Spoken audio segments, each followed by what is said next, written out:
2023 has been a weird year for me. As far as game releases go, it's one of the best years in a long time, but on the flip side, if it weren't for the Steam Deck and other handhelds, I would have had basically no time this year to play video games thanks to a demanding day job, a growing YouTube channel, and of course, my family. A lot of people say games like Starfield and Baldur's Gate 3 are not meant to be enjoyed on the Steam Deck and that you should play them on a big screen using your console or high-end PC. But to be honest, if that were the case, I wouldn't have had the chance to play those games this year. I'd rather play on the small screen, flaws and all, than never get a chance to enjoy those games, save for remote play. In that way, it really is thanks to the Steam Deck that I'm able to even come up with a list like this, because although my time has been limited, it's been a ton of fun to stay up to date with new releases, especially in a year like this. So even though I have enjoyed my time with games like Tears of the Kingdom, Super Mario Bros. Wonder, and Spider-Man 2, this video is dedicated to the games that I had the most fun playing on the Steam Deck. The games that either prioritize the deck as a viable platform or were just optimized well enough to be a fun experience on it. With that in mind, let me know your favorite games of the year, whether Steam Deck or otherwise. I asked you guys what you were playing last week, and it was a really diverse list with everything from AI the Somnium Files to Lethal Company to Subnautica to GTA 5. So yeah, now I want to know your favorite games of the year. Even if they're not from this year, let me know in the comments as I tell you about my faves. But before any of that, let me tell you about today's sponsor.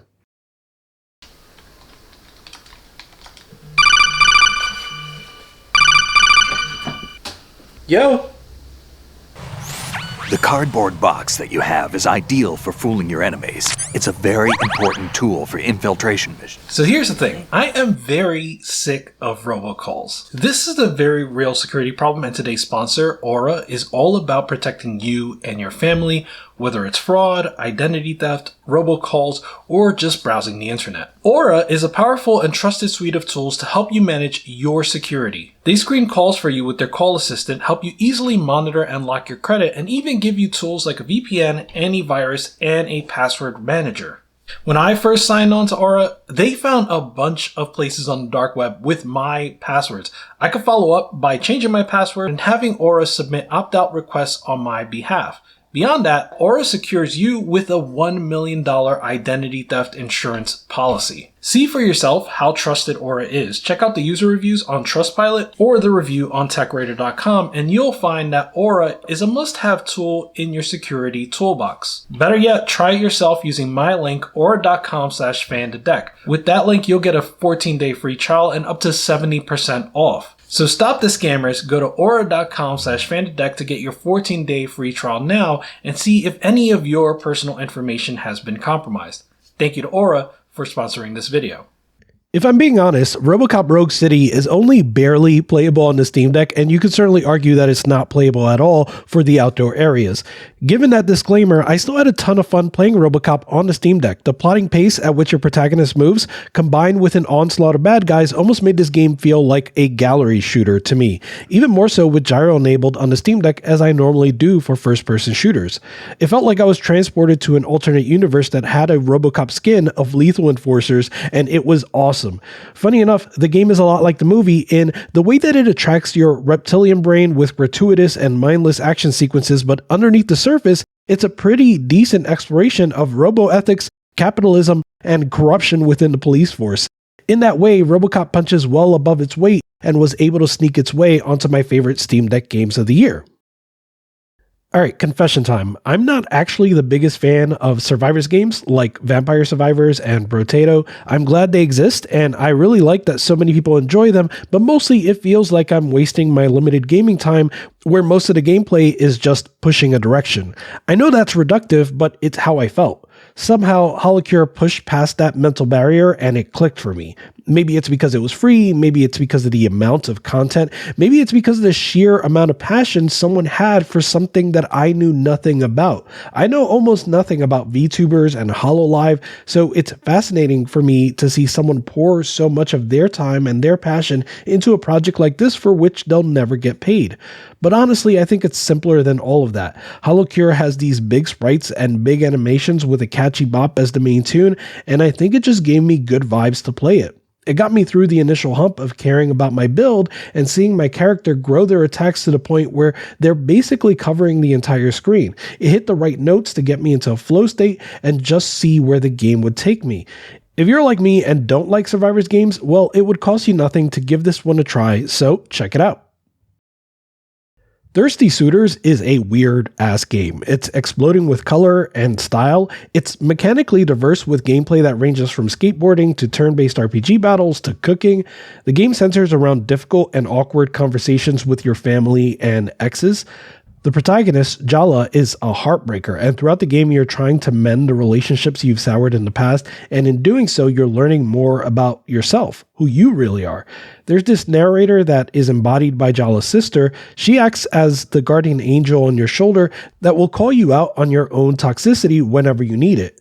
This sort of journey into adulthood and responsibility, it's a very compelling narrative for how real and relatable it is, but it's all told with this aspirational sense of stylishness. It's bombastic, and man, I wish I was this cool at like any point in my life. It does all of that to tell a story unlike anything I've ever seen in a game, and I'm super happy to have played it. Ninja Saviors released on consoles back in 2019 and itself is a remake of a Super Nintendo game from 1994, but this year it got ported to the PC for the first time, and as one of my favorite beat-em-ups ever made, I felt it deserved a mention here. You get 5 characters, each with a unique playstyle, and while most beat-em-ups suffer from getting repetitive and grindy, Ninja Saviors always has something new to show you. This variety makes it easier to chase the goal of making it to the end of the game on the hardest difficulty with 1 credit, assuming you're into that arcade style experience. Of course, it's perfect for handhelds, and it should be a welcome addition to your library if you do enjoy arcade beat-em-ups. In many ways, especially pacing, Resident Evil 4 is a game that hasn't aged a bit. But then of course there are the controls and graphics which certainly benefit from a modern facelift. This year's remake of Resident Evil 4 balances all of that incredibly without ever replacing the original. It's a game that stands on its own as an incredible entry into the series that both looks great and is optimized well enough to play on the Steam Deck. It feels like the developers had a clear vision of what needed to be adapted to modern sensibilities without sacrificing the things that made the original so great. Thankfully, they also launched the Separate Ways DLC this year, which completes the saga. And the debate is going to rage on about whether Capcom should remake RE5 or Code Veronica next, but honestly, I'm going to be happy either way if RE4 is any sign of things to come. Turbo Overkill lives up to its name by being overkill in basically every way. The fact that you can slide into enemies with a chainsaw leg should say it all. It's unrelenting in the best ways and manages to fit in the hallowed halls of Doom Eternal and Overkill as an intense, retro-inspired shooter that is equal parts about shooting as it is about movement. The level design supports this with these large landscapes that are built to withstand the momentum of your speedy, sliding super protagonist. The art style is drenched in neon and even leaning all the way into a surreal vaporwave aesthetic. I haven't even mentioned the soundtrack yet, which absolutely rips. It's also absolutely packed to the brim with content and Steam Deck support, including a Steam Deck graphics preset, a huge level editor in arcade mode, and of course, controller support. This is one of the best bangs for your buck this year and a no-brainer if you like fast-paced, retro-inspired shooters. El Paso Elsewhere came out of nowhere for me. It's a third-person shooter that is very much an homage to Max Payne, thanks to bullet time and John Woo-style dive, spray, pray shenanigans. It's no wonder then that they go as far as to thank Remedy in the credits.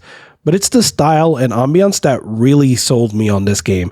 You're trying to save the world from Dracula, who is both your ex-girlfriend and apparently a vampire that is on the verge of ending the world. You are Earth's last remaining hope, and you're hopped up on pills to take on the supernatural beings that stand in your way. To be honest, the battles can get a bit repetitive, but it's this dedication to building a compelling neo-noir narrative that kept me coming back and wanting to dive deeper into the mind-bending world of El Paso Elsewhere.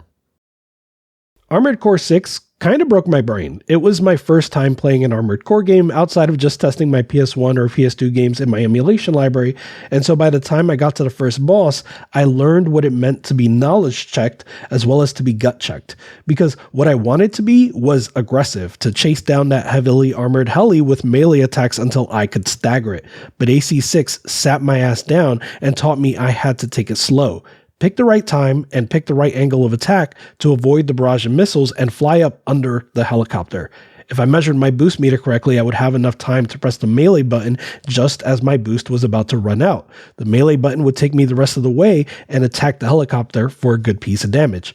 It took me more than 20 tries to get this right, and maybe that means I suck, but the fact that I did it at all was an accomplishment for me because it told me I successfully reprogrammed my brain to play this game correctly. What's more is, I never stopped to think about the fact that I was playing this on a handheld. The game was optimized well enough that all of that just melted away and I could just enjoy the game.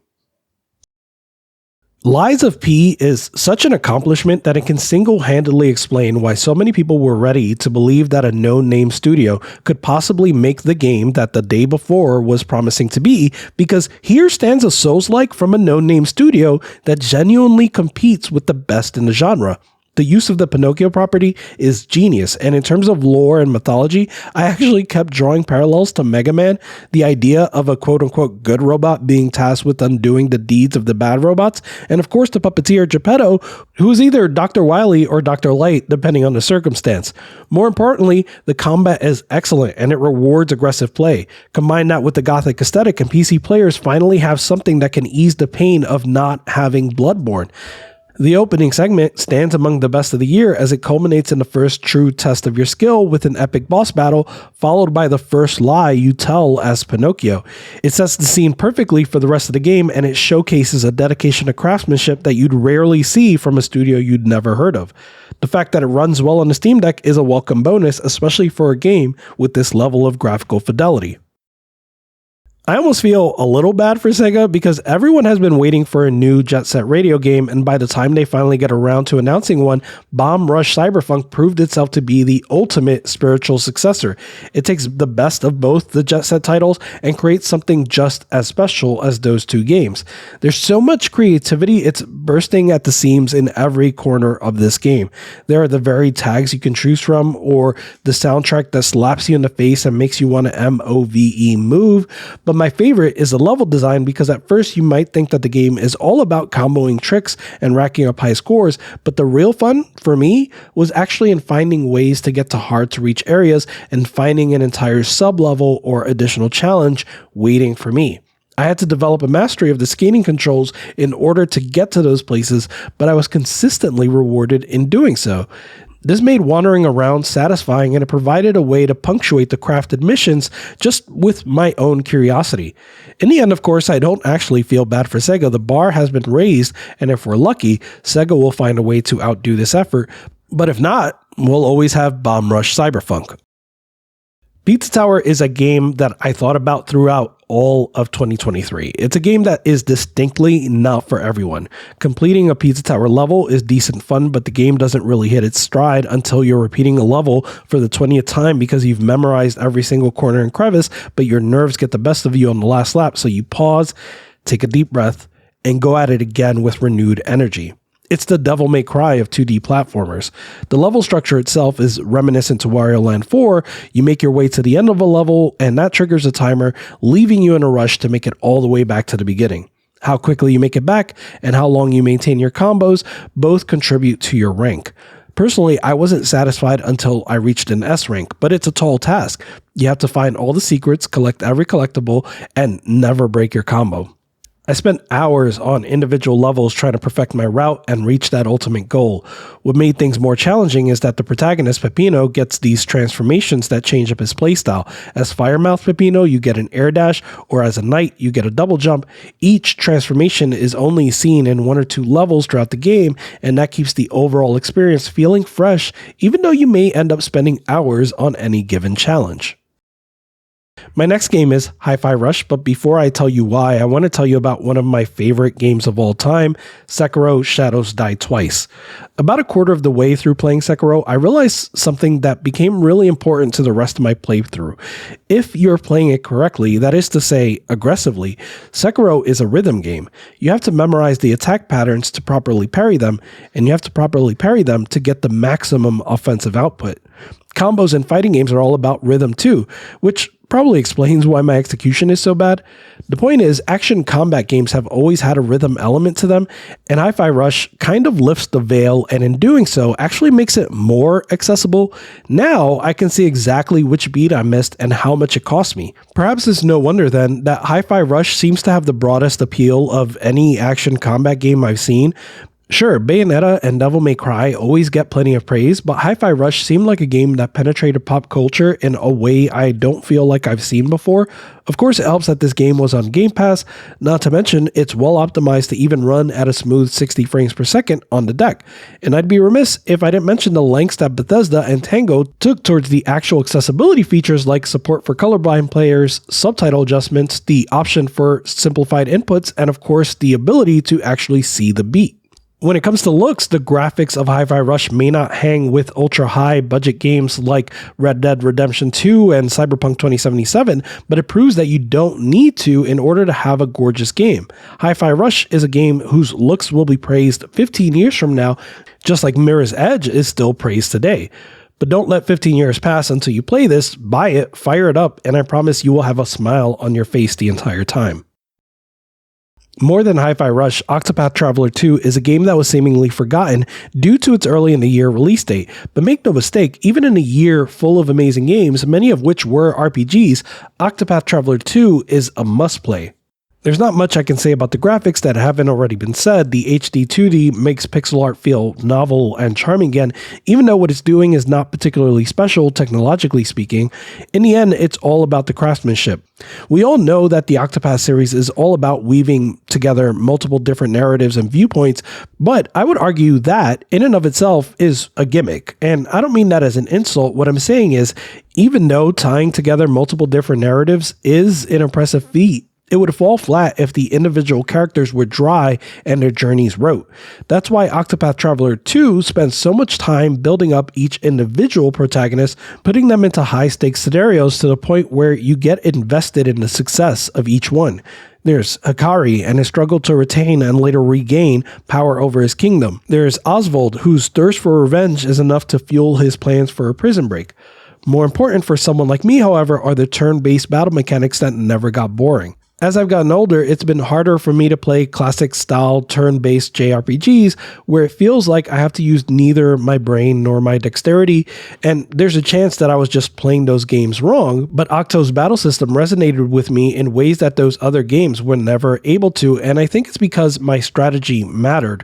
Like, team composition mattered, turn order mattered, choosing when to spend my boost points or when to unleash my latent powers mattered.